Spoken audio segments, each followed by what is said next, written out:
আমরা যাচ্ছি সিনেমা দেখতে, তবে বাংলা সিনেমা দেখতে যাচ্ছি আজকে। তো আজকে তো দেখো আমি অর্ধেক রেডি হয়ে বেরিয়েছি, কানেরটা হাতে নিয়ে নিয়েছি, গাড়িতে পড়বো। কারণ আমার ছেলে যা, ওকে তো নিয়ে যাওয়া হচ্ছে না, ওকে রেখে এসেছি, ওকে দেখলেই কান্নাকাটি করবে, তাই ওকে ছাদে নিয়ে যাওয়া হয়েছে। সেই মুহূর্তে আমরা বেরিয়ে চলে এসেছি। তো চলো আবার যেতে যেতে কথা হবে। আমাদের ফিলিংসটা হচ্ছে সে আমরা প্রেম করেছি, প্রেম করে বাড়ি থেকে কেউ মেনে নেয়নি, পালিয়ে যাচ্ছে, ওরকম ফিলিংস হচ্ছে। কারণ ছেলেকে রেখে যাওয়া, ও তো মানে যদি আমরা যাই তাহলে তো আমার সাথে পেছন ধরবেই।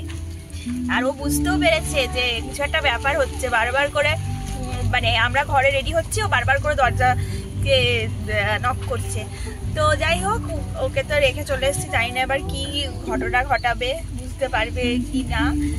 তো চলো এখন যাওয়া যাক। আর আজকে যাচ্ছি বাংলা সিনেমা দেখতে, সেটা হচ্ছে চলচ্চিত্র, প্রথম বাংলা সিনেমা দেখতে যাচ্ছি। তা আবার দুজন মিলে, সেই বিয়ের পরে যেরকম ফিলিংস সেরকম মনে হচ্ছে, মানে যেন নিউলি ম্যারিড আমরা। তো চলো যাই। প্রায় অনেক দিন পর বাচ্চাদেরকে বাড়িতে রেখে বেরোনো, মানে প্রায় 3 মাস হতে চললো। মারা যখন এসেছিল তখন আমরা বেরিয়েছিলাম দুজনে, তারপরে আবার অনেক দিন পর বেরোলাম দুজনে। তো আমাদের তো ভীষণ আনন্দ হচ্ছিল, আর মনে হচ্ছিল যেন বিয়ের পরে আমরা ঘুরতে বেরিয়েছি, এরকম ফিলিংসটাই হচ্ছিল। কারণ অন্য সময় বাচ্চারা থাকে, ওদেরকে নিয়ে ব্যস্ত থাকতে হয়, গাড়িতেও ব্যস্ত থাকতে হয়, গাড়ি থেকে নেমেও ব্যস্ত থাকতে হয়। তো এই জন্য সেরকমভাবে এনজয় তো করা যায় না, নিজেদের মতো করে সময় কাটানোটা খুবই দরকার, নিজেদের কাপল টাইম স্পেন্ড করাটা কিন্তু সত্যিই খুব প্রয়োজনীয়। তো এই যে আমরা আইনক্সে চলে এসেছি, এখানে আমরা আরও মুভি দেখেছি, সেটা অনেক দিন আগে, তখন আমার বাচ্চারা হয়নি আর কি। তো তখন দুজন মিলে এসে দেখেছি এই আইনক্সে সিনেমা। তো এই প্রথম বাংলা দেখতে এসেছি বলে তো আরও আনন্দ হচ্ছে।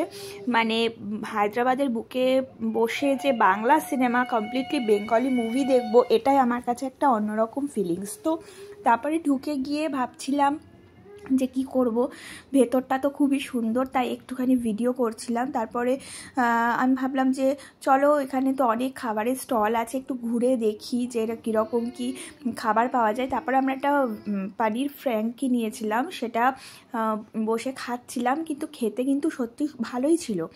যে দাম তো প্রচুর অবশ্যই, কিন্তু খেতে ভালোই ছিল, খেয়ে তো আমার বেশ ভালোই লাগলো। তবে আমরা একটাই নিয়েছিলাম, সুপ্রিয় বললেও তো খাবে না, তো আমার থেকে জাস্ট একটু টেস্ট করে দেখলো, বাকিটা আমিই খেলাম। আর তারপরে আমরা ঢুকে পড়বো, কারণ আমরা অনেকক্ষণ আগেই বেরিয়ে এসেছি বাড়ি থেকে, তো আমাদের ওয়েট করতে হচ্ছিল। তো আমরা সেই সময়তেই খেয়েছিলাম, আর পপকর্ন কিছু কিনিনি, আর মাঝখানে 2টো কোল্ড ড্রিঙ্কস কেনা হয়েছিল, ব্যাস এইটুকুই, পপকর্ন কেনার হয়নি।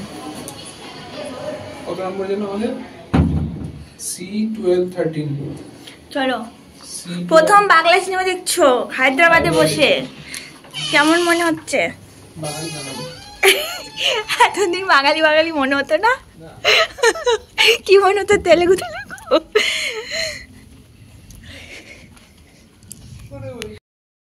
এই যে মুভি দেখো এবার শুরু হয়ে আছে, মানে হবে আর কি। আর এদিকটা দেখো, ভেতরটা কত সুন্দর, আমার তো ভীষণ ভাল লাগলো, ভেতরটার অ্যাম্বিয়েন্সটা ভীষণ সুন্দর। আর এখানে চারিদিকে শুধু বাঙালি ছিল, মানে শুধু বাঙালিকেই দেখতে পেলাম, এটাই তো স্বাভাবিক, বেঙ্গলি মুভি দেখতে এসেছি। তো বেশ ভালো লাগছিল, আর হল কিন্তু অনেকটাই ভরে গেছিলো। আর বেঙ্গলি কথা শুনে, বাঙালি কথা শুনে, বাঙালি অ্যাক্ট্রেসদের দেখেও কিন্তু অনেক দিন পর একটা অন্যরকম অনুভূতি কাজ করছিল। মানে এটা অন্যরকমই অনুভূতি, যেটা মানে শেয়ার করার মতো সত্যি ক্ষমতা আমার নেই।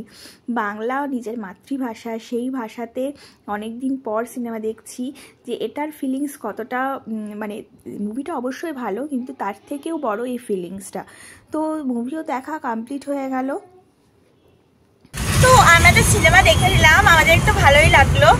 আর এখন অনেক বেজে গেছে, 7:15 মতো বেজে গেছে, এখন বাড়ি যাচ্ছি। এখন দুটোর মধ্যে তো ছোটোটাকে নিয়ে একটু বেশি চিন্তা, ও কি করছে, কাঁদছে কি না।